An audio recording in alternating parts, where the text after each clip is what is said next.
Well, it's 6 days until we depart for Croatia, and I'm really not happy about this noise. It's not what I thought it was. So just get my hand on the throttle.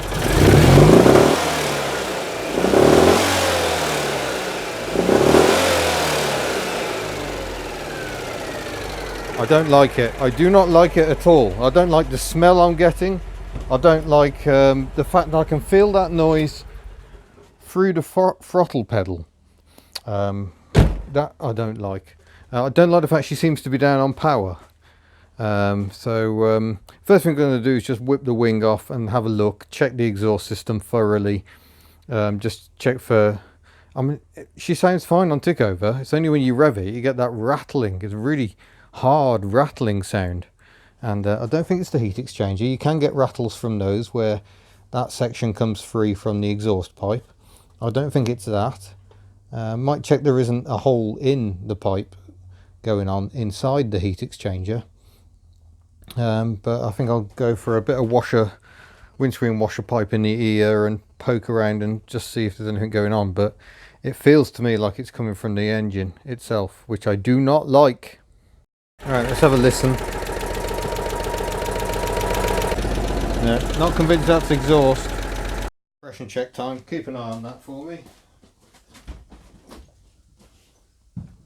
Full throttle, ignition disconnected.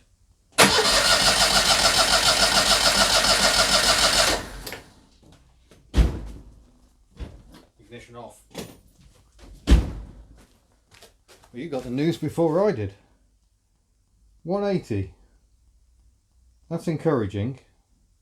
I think that's pretty much where it should be. I'm not sure I can be bothered to try and squeeze it in on the other side, but I suppose it makes sense, doesn't it? But it doesn't feel lopsided. Just remove the pressure.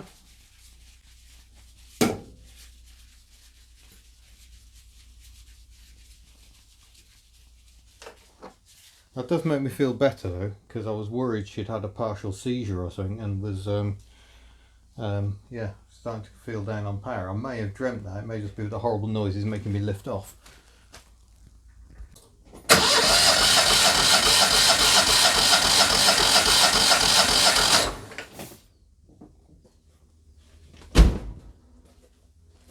And that's bang on the same, 180. So that's okay. One thing eliminated. Problem identified. Not a big end or a small end. I have a horrible feeling this head stud has come out, because that was torqued up yesterday, and no, it isn't. Right, there we go. You can just see where the thread goes into the block, just between the head and the barrel. Not joyous timings. Warning may contain flashing imagery. Okay, this is problematic. I'm on the internet seeking ideas from the world of Facebook and Twitter variously. A restorative cup of tea, Foxhand mugs are now available, has happened. Yeah, I've got a few options here. One is to dismantle the engine in the hope that I can somehow re-tap the thread, but that means taking the cylinder head off, that makes taking the barrel off, which means then you've got piston rings to worry about. You've got to try and get them back into the barrel. All good fun. Or I have Ellie's original engine. I still have. It's sat in the workshop. It's done 170,000 miles. It has no barrels on it at the moment. I would have to take the cylinder heads off the engine that's in it at the moment, and the carburetor and manifolds and all that sort of stuff, and build it up and kind of hope it's okay. But it's been open to the elements, the crankcase, so that's slightly worrying. All creepy crawlies could have been crawling into it. Not ideal. Or I have a spare engine, which came with a project car I picked up a few years ago. The project car's gone, but I still have, sorry, I've got grease all over the lens, I noticed. That's not the lens, that's the lens. Hey, sharp focus. Yeah, I have a spare engine. It was sitting on a chassis outside in the elements, but wrapped in plastic. I know it turns. I've had it turning. I've actually managed to turn it over with a handle, so that's all good. I don't know what the compression's like. I don't know anything about it. It might be a fine engine, it might be absolutely knackered. I'm starting to think that might be the better option. It puts me back down to 602 again from my 652, which I've been enjoying.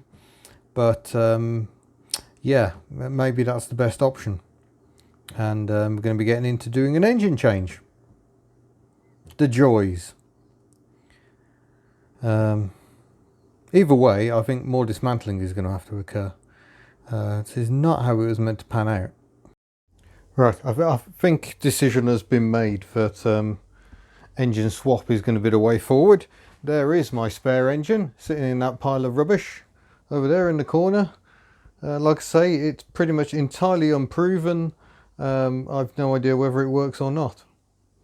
I just know it rotates. But I have managed to get an engine out of a 2CV in under an hour before, but I'm not going to rush it this time. But I'll talk you through what I'm going to do. So, bonnet is going to have to come off, headlamp bar is going to have to come off, air filter assembly will have to come off, cardboard hoses out the way, take the exhaust off, and the other wing, and that gets us the decent access. With the headlamp bar off, we've got a much better idea of what's going on. We need to disconnect the alternator wiring and the headlamp wiring, and then we can take that loom there and put that up against the bulkhead so that's out of the way. Disconnect the fuel and throttle and choke cables, and that will be that. The engine will then be ready to come out. 4 bolts hold it to the gearbox, 2 hold it to the chassis here at the front, and I should be able to lift it out on my own. Actually, I'm going to turn her around because I would quite like to be able to work on the engine with better light. See if I can get this stud to go back in at least slightly, so I can put the rocker cover back on and run the engine long enough to turn her around. Right, there we go, she's in. We shall get started then. I was actually really clever and got the spare engine out before putting Ellie back in the garage, so that's quite unusual for me.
Now we can get the headlamp bar off. I probably don't want to go into all this detail, to be honest. This is rather too much, so I will just take it off. But it's a load of 11mm headed, 7mm threaded bolts that hold the headlamp bar on. Not very exciting. I'll get those gone.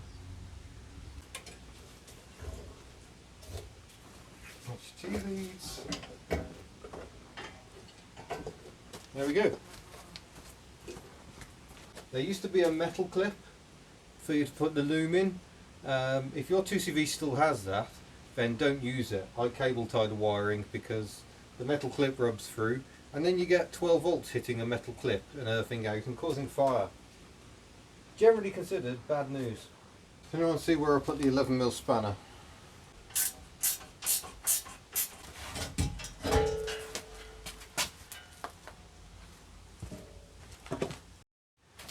Right, fan. If I've done the fan bolt up right, I should be able to undo it with just a smack. Yeah. That's years of experience that has taught me to just the right amount to do that up. To get the 14mm fan bolt out, and the washers come with it, that's always a bonus. Now we need a suitable stick to wiggle in the hole. My preferred technique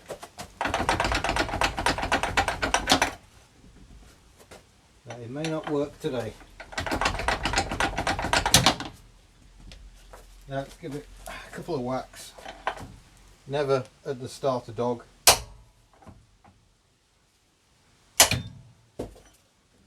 Ooh, that likes it there. There we go. Fan is off. So all I've got left to do after this is detach the exhaust and the fuel system, and then we'll be flying along. Right, calling a halt for tea. Must stop for tea. Right, suitably reinvigorated with tea and cake. It's time to step through the mayhem and get back on it. Where are we? Exhaust next, I think. And then I'll have to cut the brand new cable tie I put on the fuel pipe the other day. That's slightly irritating. So, one of the most annoying things with the 2CV is the number of exhaust clamps in the engine bay. We've got one at the front of the heat exchanger here, two at the back, three on the other side, four, and then there's another one down at the bottom for what is called the swan neck, five. We don't need to bother with that one, I don't think, for this. We can leave the cross box in place. So we'll just do the four clamps, take the heat exchangers off and get them out of the way, and then we've got good access. We need heat exchangers off because I'm going to have to steal these manifolds, I think, because it's probably easier to use a carburettor, I know.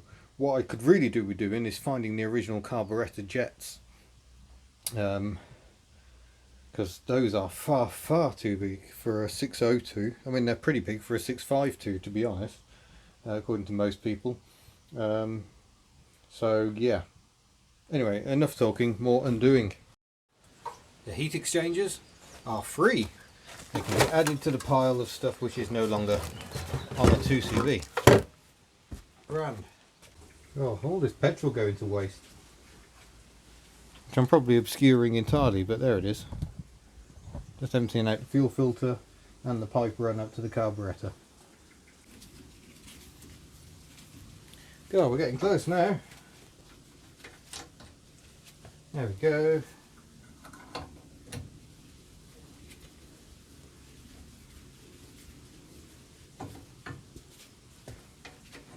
Right, as the front's off, we've got the four at the back. I'll probably take the starter motor off as well. At this point, I need to get some sort of thing under the engine to stop it dropping out, or under the gearbox rather.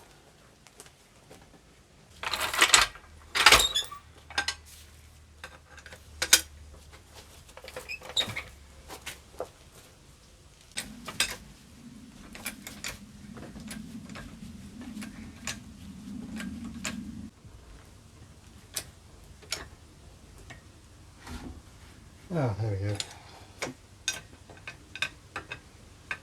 Ding. No idea where that's gone, but it has gone. Right, and now it should be engine out. And indeed, it is. Ugh. There we go. Right. Probably going to have the clutch off this engine, to be honest, because the other clutch is entirely unknown again, whereas that's a brand new pretty much clutch. So I say that, you can't even see it. If you go over there, maybe you can see it. So yeah, there we go, there's the clutch. Those will be 11s again, I'm guessing. Ah, oh, that was fun. Oh, right on the edge of that. Maybe a bigger screwdriver is needed. Unfortunately, I'm not the only one having massive trauma ahead of Croatia.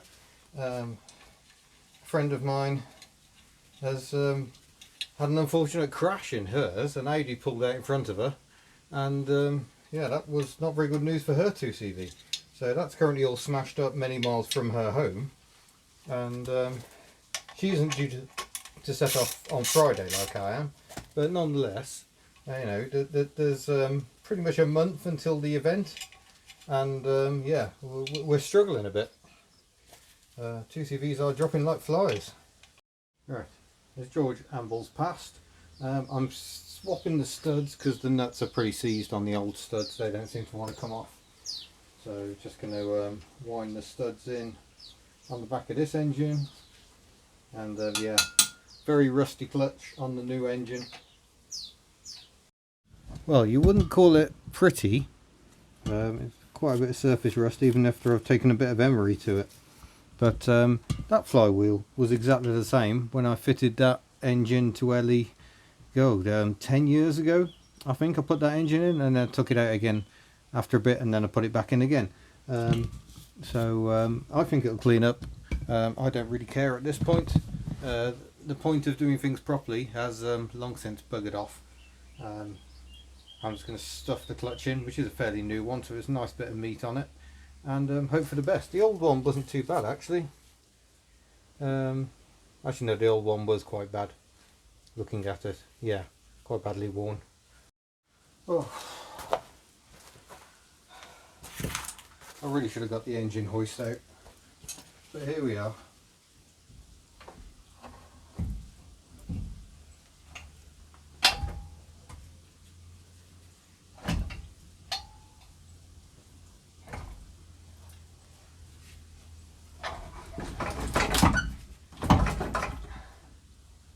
Oh, a bit of wood moving isn't helpful.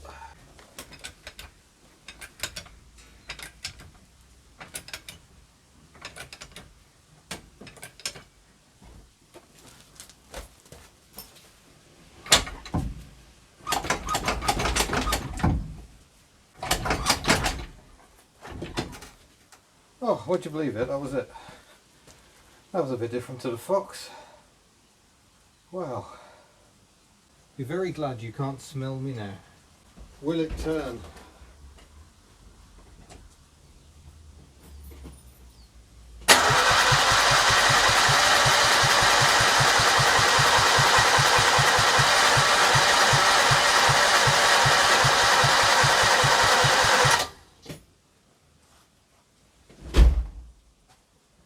Round she goes. Doesn't sound great for compression, does she? But I think I'm going to call that a stop. I've managed to sever my gripper's gloves. I think that's a sign of how hot my hands are, to be honest. But it's 6 o'clock. It is time for dinner, but we have an engine in, we have an engine spinning, and after dinner we'll see if we have an engine firing. Matter of interest, seeing as we actually have a pressure tester, let's a compression tester even, let's give it a whirl.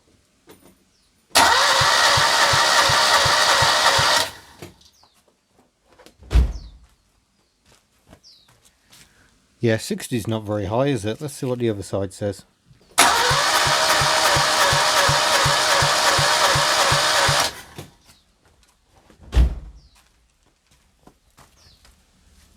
Oh dear.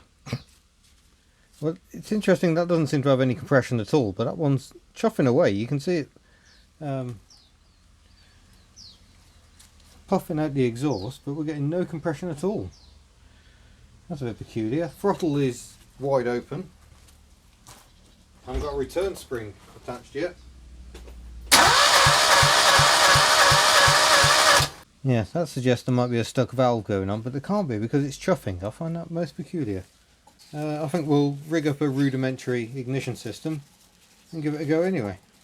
Well, I've been sat here for some time, fiddling about, struggling to get any sense out of the oil pressure gauge, oil pressure switch, and I think my overall conclusion is the switch is knackered, and it would be kind of unwise to run the engine with a knackered switch, so I think I'm going to have to swap the switches over, which was not part of the plan. Well, this is beyond a ball ache. Let me find a torch, because you won't even be able to see. Can you see it from there? I'm not sure you can. I think it's completely hidden.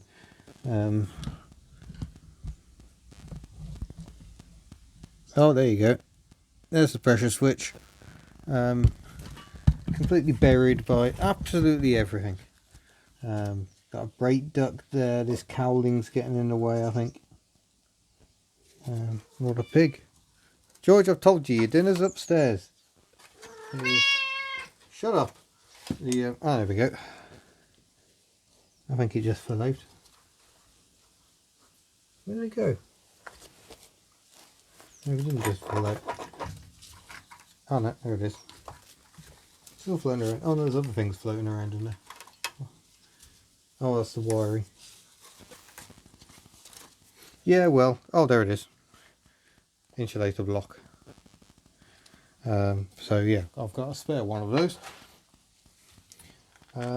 None of which is going to help me get that switch out, so I'm going to persevere with that. There we go, we have light. We have light, George. What are you doing in the car? See if it goes out.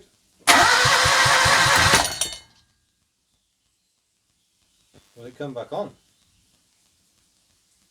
Yay! I'm at the stage of giving up for the night. I cannot get the oil pressure light to work. I've no idea what's going on. I've got two lives here. One for the oil pressure switch, which earths through the switch, and one for the ignition, which obviously earths through the ignition. And I can get the ignition feed to light a bulb, but I can't get the feed for the oil pressure switch to light a bulb at all. I'm utterly baffled. I have no idea what's going on, and I think I've just reached the stage where my brain's not up to this anymore, and that means it's time to stop, which is irritating. I was hoping to actually at least have a cough of life tonight, but not to be. Come back in the morning. Right, day 2. This is the state of the garage after I abandoned it at 8 o'clock last night because my brain just was not working. So we want to get the oil pressure light working. That is the main objective today, and well, it's not the main objective, it's the next objective before I can actually try running the engine. So I need to get that working. Let's start with a little bit of a tidy up, I think. Right, let's try and see whether we've got continuity going on at the switch. There we go, that's a naught. Oh, I've got to remove the test electrics from that. There we go. So if I stick that probe onto the switch, which is all the fun of the fair to get up, and then earth down to the block. Yeah, horrible feeling that switch has failed open circuit, and I don't know why. Right, keep an eye on that display. Because I've just pulled the oil pressure switch off Ellie's original engine, which I still have in stock, and that's what we expect to see. Naught. I can't really believe I've had 2 oil pressure switches fail just like that, but nonetheless that seems to be what's happened. It's just that sort of a day. So I'm just going to clean up the face there and the threads, just to give it the best chance of making a good seal. I'll put the copper washer back on, and we'll get that fitted down here. This is a, oh, bring you up a bit, you're looking at the oil catch can. Right, it's fun to get at because I've only got 123mm socket. It's not really deep enough, but it just about goes on, and I can just about get the extension to engage. There's oil leaking everywhere because of course there's not a switch fitted. There we go, that's starting to go in. So now if I connect my 12 volts up, and I'm doing it off the back of the starter motor. Woohoo! That's quite bright.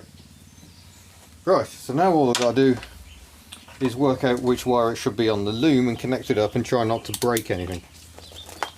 Well, I was starting to think it would never happen, but look, we have an ignition light, oil pressure light nonetheless.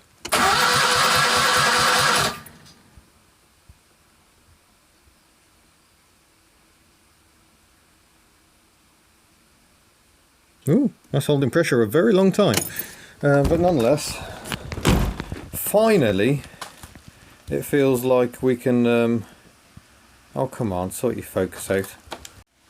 Oh, there we go. Yeah, now it finally feels like we can move to the next stage of actually getting the thing wired up and a bit of fuel chucked in just to see if we get a brum brum. That's taken blowing hours. Ugh. And all because I thought it wasn't possible that you'd have 2 oil pressure switches fail. Right, I don't have any petrol in a can, but it's your job to keep an eye on things. I'm just going to make sure that wire's not touching anywhere it shouldn't be. I've got no petrol to dribble in, so it's going to take a while for any to get through, but we'll just see if there's spark first.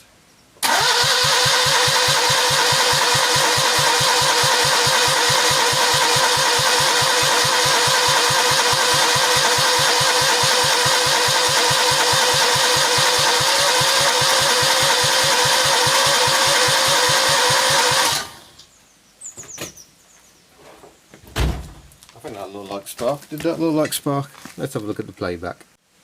That didn't look a very consistent spark. Let's just check our connections.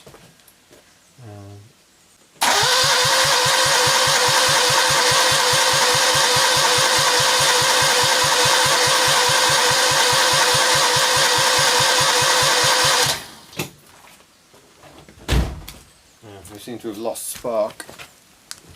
That's quite irritating. That might explain it.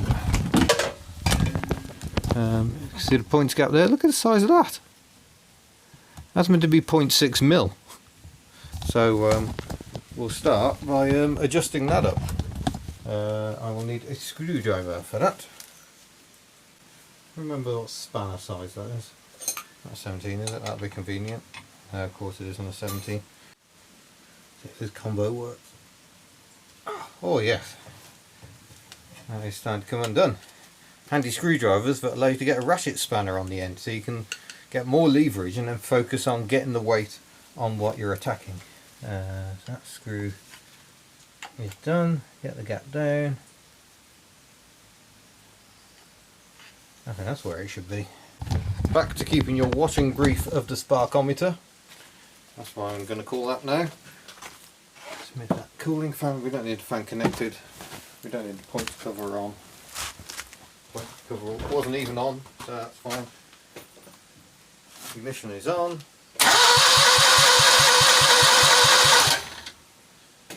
Still not seeing a fat load of spark there though. Okay, I'm going to have to fit the electronic ignition. These points seem to have no spring left in them. Look at the state of that. They're not actually closing. So with the points box out, fit the 123 ignition. 123 ignition is an electronic unit designed to replace the points, but it requires a bit of wiring faff. So all in all, a bit irritating, and I wish I wasn't going there. But nonetheless, I have to be going there. I need an 11 and a ratchet.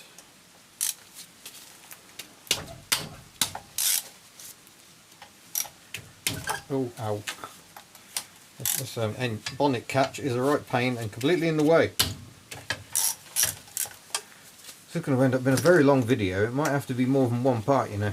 I'm trying to move you more around here, but we've got an engine sitting there. But there you go, that's a slightly better view of what's going on.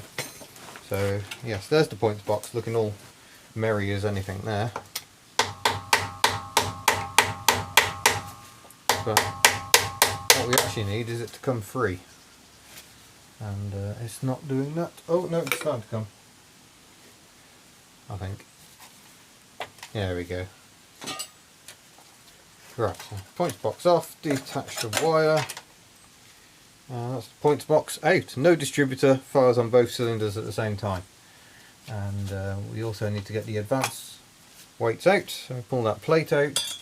And we've got the advance weight, so as the engine speeds up, centrifugal force forces the weight out and it changes the timing slightly.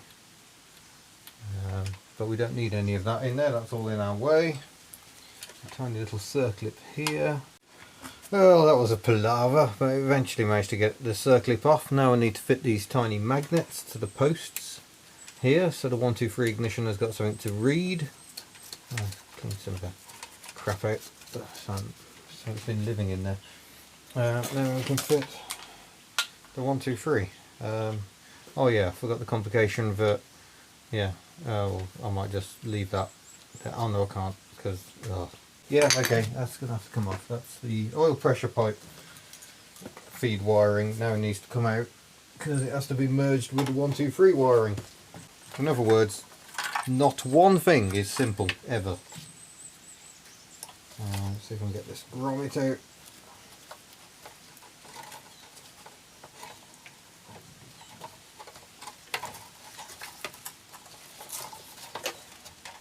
That's the grommet out. Now I just need to get rid of this knot.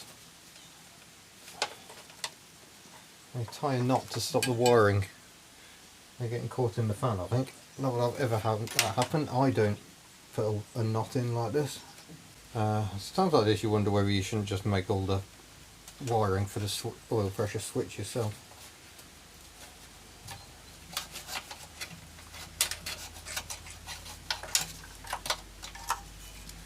There we go. I'm going to stop recording until I've stopped being an idiot. Right, ignition timing has been set. Let's see what, if anything, happens.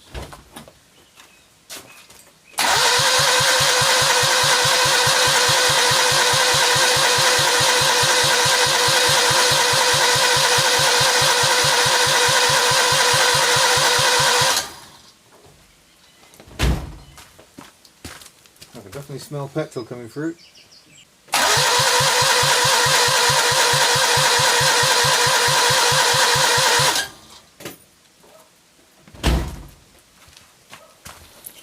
Not a sausage.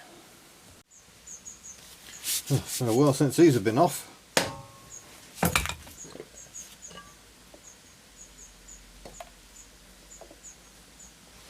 Ooh, sludgy. Right, we'll check the valve clearances. Oh look! The little nipper has come to visit today. Merchandise discussions.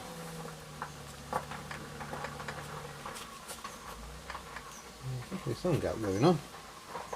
I think the first thing I'm going to do is just make sure these valves are actually moving. Let's do that.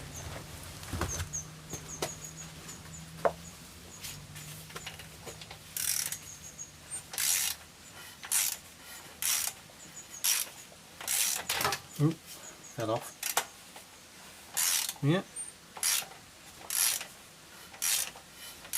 Seem to be operating as they should. Right, valve clearance is now set and opened up.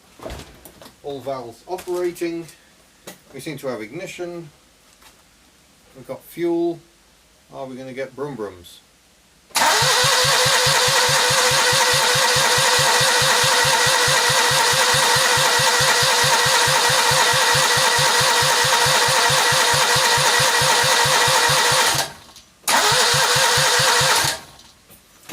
Not so much as a cough. Right, so I'm now swapping the manifolds over because I don't trust that other carburettor. I think we should be at least getting a sniff of a fire up, and we're not, and you can't see anything because you're in entirely the wrong place. IR professional.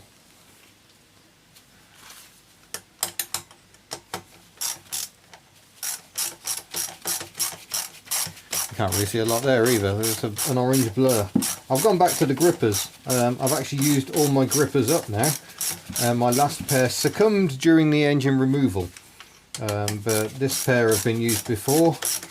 That's what I like about these gloves. Although I say that, look, the thumb's split, so I'm going to end up with a black stripe on one of my fingers. It's fine. Fortunately, because I had this engine apart last winter, it's coming apart quite nicely.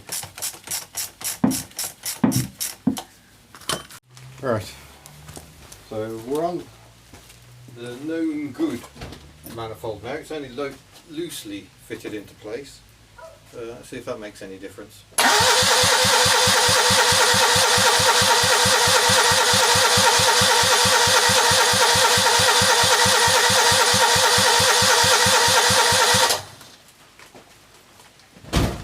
Still not exactly sounding like an engine, I would suggest. Yep, definitely getting fuel. That's one soggy plug. See if I've got any dry ones. Right, brand new plugs that I actually found in a drawer. Let's see what happens.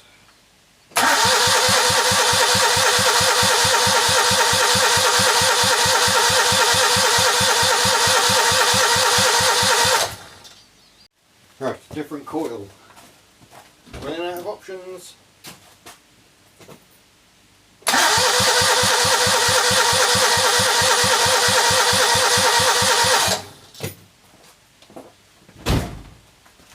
This is not good. I don't understand why this is not even coughing.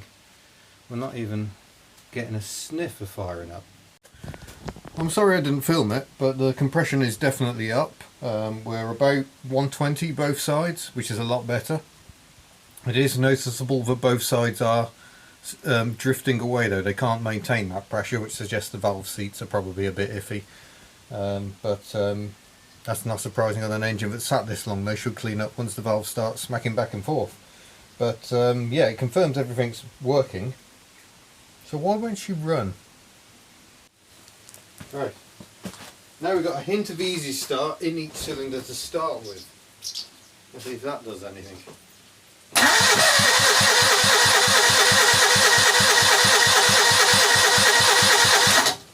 Yes.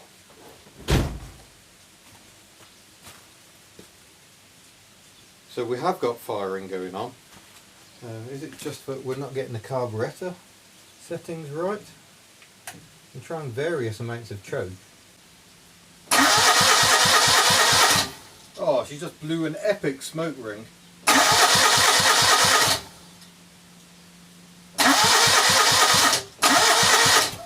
Yeah, I'm definitely out of that stuff now.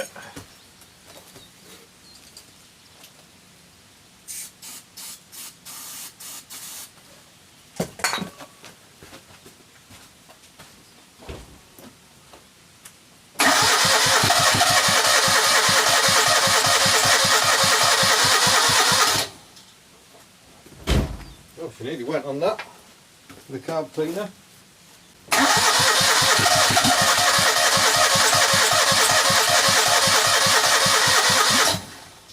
Oh, getting agonisingly close.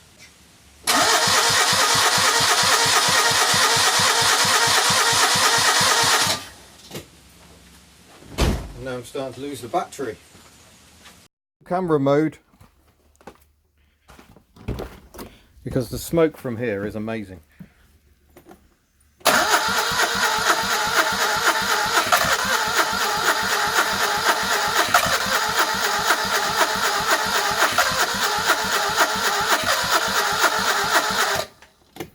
But I'm out of battery. Let's see if Foxanne can help. No, that doesn't sound like we've got a good connection somewhere. That's better. Foxanne has started labouring.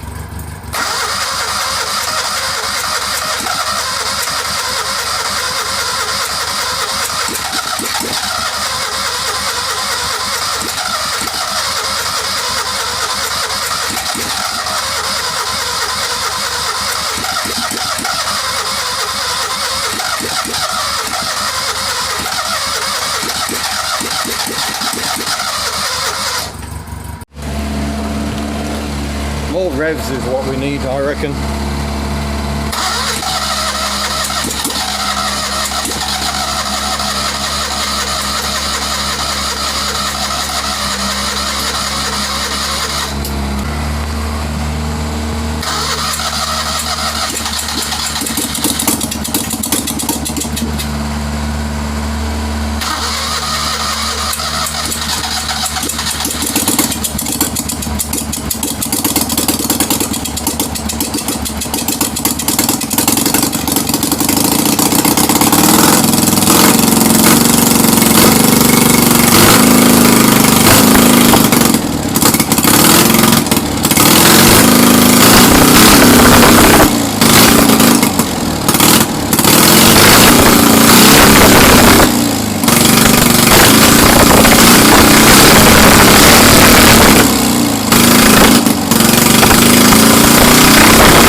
kind of sounds like it's clearing its throat, but blimey, it's a bit smoky in here.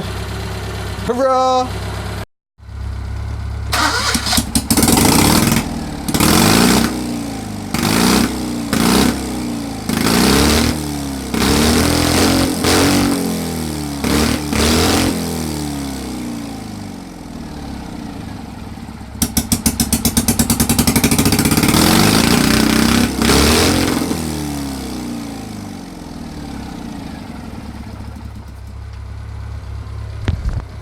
Thank you, Foxanne. Right, there we go. I haven't got the oil warmed. I can now drain it out because it smells disgusting. And I'll see if I've got some 1040 kicking about, and we'll start her off on that. And then I think I'll do another oil change before we depart, or maybe when I get to my friend Will's on Friday on the way to the ferry.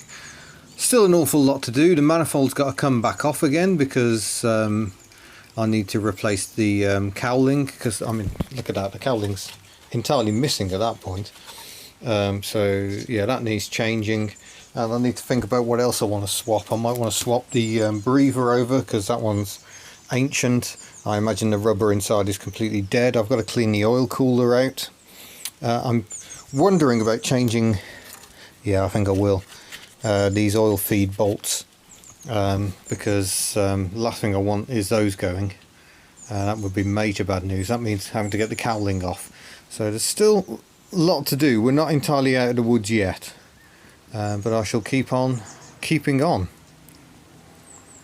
And there's bloody cobwebs out quite literally as well. There's all sorts of muck in there. Ugh.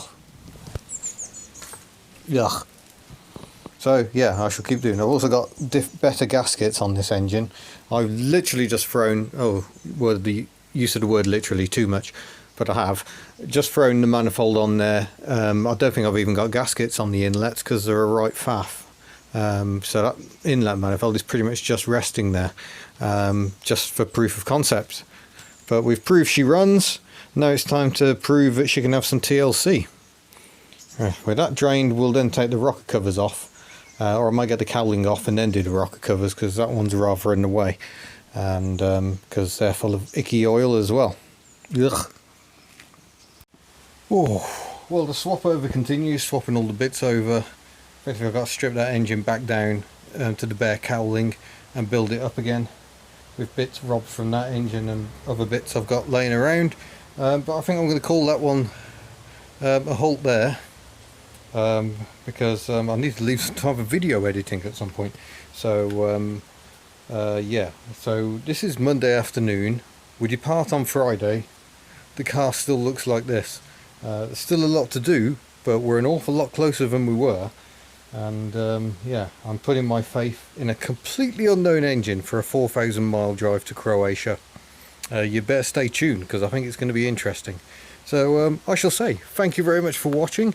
Don't forget to subscribe before you go, and then hit the bell, and then you'll be told every time a video of our adventures goes live.